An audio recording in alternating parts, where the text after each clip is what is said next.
عمران خان اوسنی کپتان سرفراز احمد ته د بیټینګ ویلي خو هغه بالینګ اخیستی. سلام او مینه دوستانو، په یوې بلې نوې او په زړه پورې ویډیو کې درته ښه راغلاست وایم. او که زموږ له چینل سره نوي یوځای شوي یاست، هغه چینل در سره سبسکرایب او په خوا کې ورسره د ګونګري نشان ووهئ، تر څو زموږ د راتلونکو ویډیوګانو په باره کې خبر درکړل شي. موږ هره ورځ تاسو ته د کرکټ نوې او تازه مطالب خپروو. د پاکستان وزیر اعظم عمران خان د کرکټ لوبډلې کپتان سرفراز احمد ته مشوره ورکړې وه چې د هند پر ضد سیالۍ کې پچه یا ټاس وګټي او لومړی باید بیټینګ وکړي. خو سرفراز برعکس د لومړي وزیر عمران خان خبره یې وغورځوله او ټاس یې وګټه او لومړی یې بالینګ انتخاب کړ.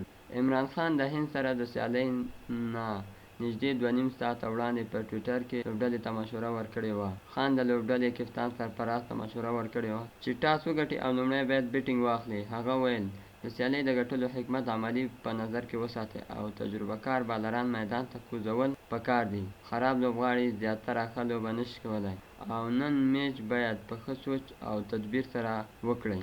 عمران خان خپلې لوبډلې ته دا مشوره هم ورکړې چې د ماتې خوړلو ویره د ذهن نه وباسي او مثبت فکر په پام کې ونیسي. نوموړي لوبډلې ته ځینې نورې مشورې هم ورکړې دي.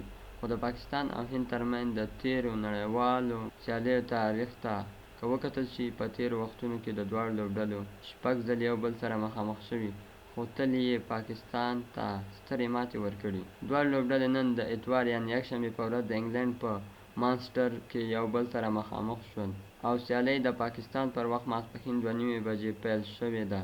په روان نړیوال کپ کې پاکستان تر اوسه پورې 4 سیالۍ کړي، یوه یې ګټلې ده او 2 یې بایللې او یوه سیالۍ د باران له امله لغوه یا بې نتیجې پای ته رسېدلې چې 5 نمرې یا پوینټونه لري.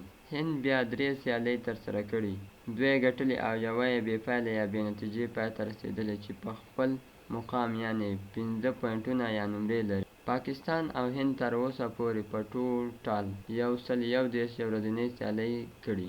پاکستان پکې 83 ګټلې او هندوستان 54 سیالۍ ګټلې او 4 سیالۍ یې نیمګړې یا بې نتیجې پای ته رسېدلې دي. نړۍ مننه چې زموږ ویډیو مو تر اخره وکتله. په دې هیله چې د خوښې وړ مو ګرځېدلې وي.